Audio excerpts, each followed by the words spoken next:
Okay, so my demonstration is going to be a couple of introductory phrases in Japanese.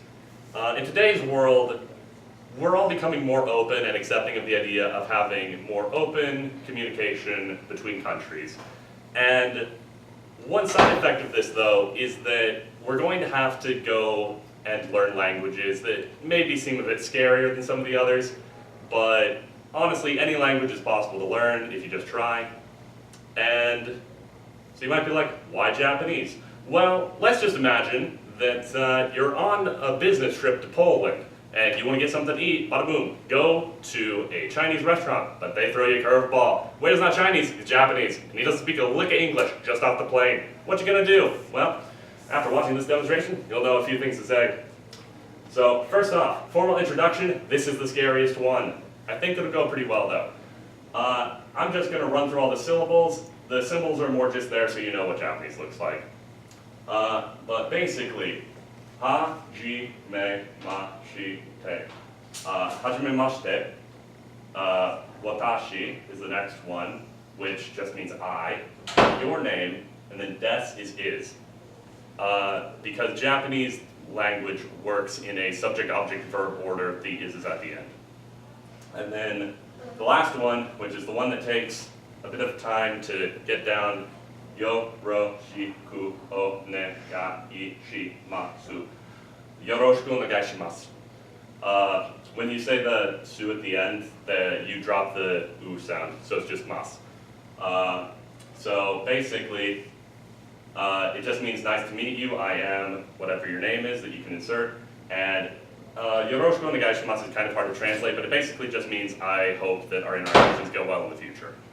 And so the entire thing, if I was going to introduce myself, would be Hajimemashite, watashi wa Kori desu, yoroshiku onegaishimasu. So that's just an introduction. It seems a lot scarier than it is. It doesn't take that much time.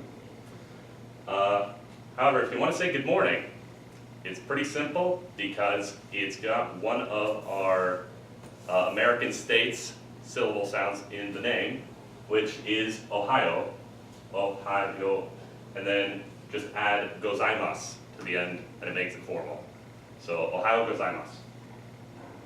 Next we have good evening, which is the shortest one of any of them. Ko, n, ba, n, wa, konbanwa, which is just good evening. Next is good night, which is oyasumi nasai, oyasumi nasai. And so a thing with the formalities of Japanese is a lot of them just have endings like nasai to make them more proper, but if it was just to a friend, you could just say oyasumi. And two more. To ask how somebody's doing, you say ogenki desu ka, because the end for making it a question, and if you were going to respond that I'm well, you would just say genki desu. And the final one is to just say excuse me, because if you're traveling around, you might have a situation where you bump into someone or you need to get someone's attention, and it is just sumimasen. So, sumimasen. Overall, Japanese seems like a much harder language than it really is in the end, and so you don't really need any supplies to do this other than just some determination and willingness to learn.